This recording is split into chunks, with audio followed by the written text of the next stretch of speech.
jure solennellement que mes intentions sont mauvaises. Sorcières, sorciers, moldus, bonjour et bienvenue dans cette nouvelle vidéo.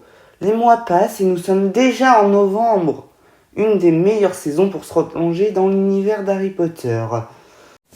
Oh oui, je confirme. Et aujourd'hui, nous vous proposons une vidéo sur les 3 meilleures répliques ou les 3 meilleurs moments de chaque livre, selon nous bien sûr. Vous avez entièrement le droit d'avoir votre propre avis, et d'ailleurs vous pouvez le dire en commentaire. Mais nous, comme d'habitude, nous vous demandons de respecter le nôtre, et bien sûr, on respectera le vôtre. Donc, je ferai les 5 premiers livres, et Pat Moll fera les 2 derniers livres. Nous espérons que cette vidéo vous plaira, et nous nous replongeons dans ce riche univers. Sortez les plaids et le chocolat chaud. Bonne vidéo! Ah, et d'ailleurs, Pat Moll et moi, on tenait à vous remercier vraiment, parce qu'on a dépassé la barre des 70 abonnés. Pour l'occasion, Harry Potter à l'école des sorciers. On commence par une réplique, c'est la suivante. Je vais me coucher avant que l'un de vous n'ait encore une brillante idée pour nous tuer, ou pire, nous faire expulser. Elle est prononcée par Hermione après leur mésaventure avec Touffu. Et comme dans le film, Ron qui rajoute juste derrière, il faut qu'elle revoie l'ordre de ses priorités, c'est quand même assez drôle. En deuxième réplique, j'ai choisi une réplique du début du livre et celle-ci n'est pas dans le film. C'est entre Harry et notre petit gros préféré, j'ai nommé Dudley. Donc c'est un dialogue entre les deux, et le dialogue est le suivant. Dudley, à St. Brutus, ils mettent la tête des nouveaux dans les toilettes. Tu veux essayer ? Et Harry lui répond, non, ces toilettes n'ont rien vu d'aussi horrible que ta tête, ça les rendrait malades. Pour la dernière réplique, j'ai choisi la réplique de début d'année de Dumbledore lors du banquet. C'est celle-ci. Je souhaiterais d'abord vous énoncer quelques mots. Les voici. Bizarre, pinson, et on a d'autres, mais je m'en souviens plus. Je vous remercie. Et du coup, cette réplique sortie de nulle part nous prouve que le directeur a peut-être légèrement, vraiment très légèrement, abusé du whisky pur feu. Et passons à présent au deuxième livre, Harry Potter et la Chambre des Secrets. En première réplique, j'ai choisi... Alors là, c'est pas spécialement une réplique, c'est plus un moment. Mais j'ai choisi le moment où on découvre que pour le polynectar, Hermione n'a pas récupéré un cheveu de Millicent Bulstrode en se battant avec elle pendant le club des duels là. Mais du coup, elle a récupéré un poil de son chat. Donc au final, on découvre qu'elle a une tête de chat. En deuxième, le moment où Mimi Gignard se prend un livre dans la tronche et la répartie de Ron qui lui dit qu'elle sait rien parce que c'est un fantôme. C'est à la fois méchant pour Mimi et rajoute juste derrière 100 points si tu lui mets le livre dans la tête. Il le dit à Harry. Et enfin la dernière, comment on peut passer à côté de ça ? Quand Harry libère Dobby des griffes de Lucius, car grâce à Harry, Dobby est libre et la famille Malfoy perd un serviteur, comme dirait Lucius. On passe à présent à Harry Potter et le prisonnier d'Azkaban. Première réplique, comment passer à côté de ce moment, que ce soit dans le film ou dans le livre ? Je parle évidemment du moment où Hermione défonce Malfoy en lui mettant un bon gros coup de poing dans la gueule. Comme l'a dit un grand sage, que seul moi connais, si quelqu'un te fait chier, l'ignorance est la meilleure des réponses. Mais une bonne grosse tarte dans la gueule, ça soulage quand même. En deuxième moment, j'ai choisi aussi le moment où Harry découvre que Sirius est son parrain et que ce n'est pas lui qui a commis le meurtre de 12 moldus et un sorcier qui était Peter Pettigrew et qui s'avère être au final premièrement encore en vie, 2 le meurtrier. Du coup Sirius a été accusé et emprisonné à sa place. Et en dernier moment, j'ai placé celui où on imagine pas Harry essayer de défendre Sirius face au détraqueur et où il voit une personne ressemblant à son père. Cette personne s'avère être lui-même. À présent, passons à Harry Potter et la coupe de feu. J'étais obligé de placer cette réplique car c'est pour moi une des meilleures, tous livres Harry Potter confondus. La réplique lâchée par Harry dans le plus grand des calmes dans la cabane de Hagrid après que cette gourgandine de Rita Skeeter ait lâché des horreurs sur lui. La réplique est donc la suivante. Mais enfin Hagrid, vous n'allez pas vous laisser faire par cette grosse truie de Rita Skeeter.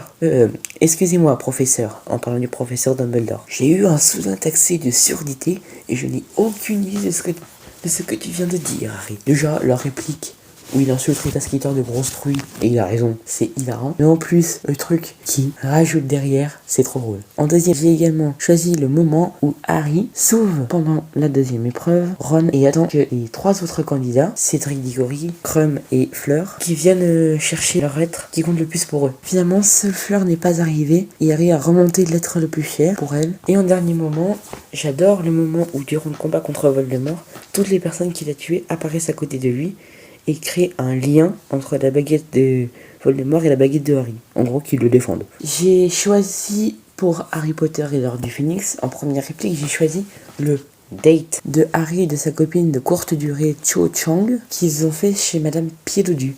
Surtout quand Cho part en pleurant, enfin c'est pas ça que j'aime, et étant donné que Harry et elle ont parlé de notre défunt Cédric Diggory, repose en paix, le sait. Et où Harry, et ce qui m'a fait rire, c'est la réplique qu'Harry lâche juste derrière. Ah, les femmes! Et pourquoi elle a parlé de Cédric si c'est pour se transformer en tuyau d'arrosage? La première fois que je l'ai vu, c'était trop drôle. Et en deuxième réplique, j'ai choisi le moment où on a la satisfaction de voir que Dolores Ombrage se fait emporter par les centaures après qu'elle les ait traités d'hybrides. Ça, c'est vraiment pas sympa. Et franchement, heureusement qu'ils l'ont emporté. Et en dernière réplique, qui sera ma dernière pour cette vidéo, j'adore aussi le moment où Dumbledore révèle à Harry plein de choses et où Harry casse tout dans son bureau et Dumbledore le laisse faire. Enfin, j'aime pas spécialement le moment où Harry casse tout dans son bureau, mais ça m'a marqué quoi. Donc maintenant, nous allons passer à Harry Potter et le prince de Sang-Mêlé. Les 3 meilleures répliques sont, pour la première, quand Harry va utiliser le Félix Felicis pour récupérer les souvenirs que Slughorn avait falsifiés, car il arrive à faire changer d'avis son professeur en lui prétextant que c'est pour son bien et que, en fait, s'il ne le faisait pas, tout ce que Lily lui avait offert, avait fait, ça aurait été en vain. La deuxième scène, c'est le moment où Dumbledore demande la rédemption par rapport à la mort de sa sœur, Ariana, pendant qu'il boit la potion pour essayer de récupérer le médaillon de Salazar Serpentard, qui s'avère être un faux. C'est celui de RAB, Regulus Arcturus Black. Parce que vu comment ça a été écrit, tous les... ouais, voilà, la forme des phrases, c'est ça que je voulais dire, et bah, on nous fait penser, ça nous fait vivre la scène. Certes, on est bien d'accord, avec les films, on a une autre vision, et ça peut nous approfondir celle qu'on avait des livres, mais déjà rien que dans les livres, si on ne se tient qu'à eux, on a une vision magnifique, parce que la force des mots, les tournures de phrases employées vont nous emmener, nous guider vers une pensée pour voir une scène. Et pour le troisième passage, c'est au moment où nous apprenons que Severus Rogue, c'est le prince de Sang-Mêlé. Pour terminer, Harry Potter et les reliques de la mort. Donc bien évidemment, j'adore la phrase de Dumbledore quand nous sommes dans les limbes. N'aie pas pitié des morts, Harry, aie plutôt pitié des vivants, et surtout de ceux qui vivent sans amour.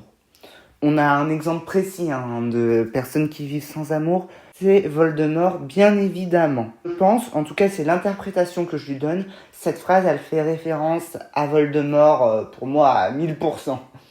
Pour le deuxième passage, c'est la phrase lourde de sens que Severus Rogue sort dans le passage Les souvenirs de Rogue. C'est « Vous l'avez maintenu en vie pour qu'il puisse mourir en bon moment ».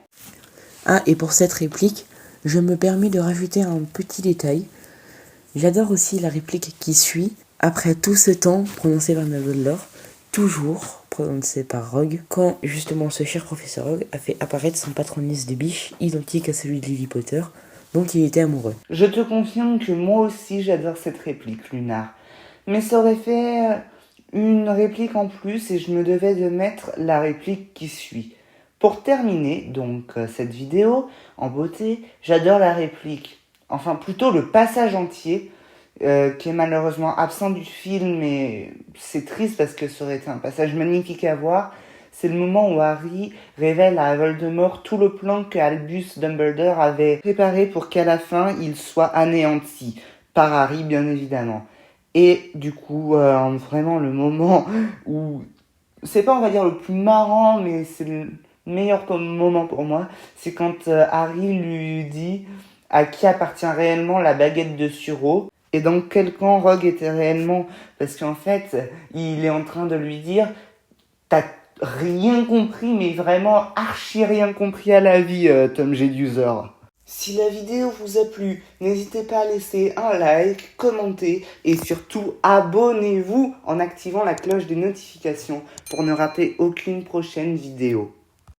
Et le mois prochain, nous vous donnons rendez-vous pour notre calendrier de l'Avent, entre grosses, très grosses guillemets.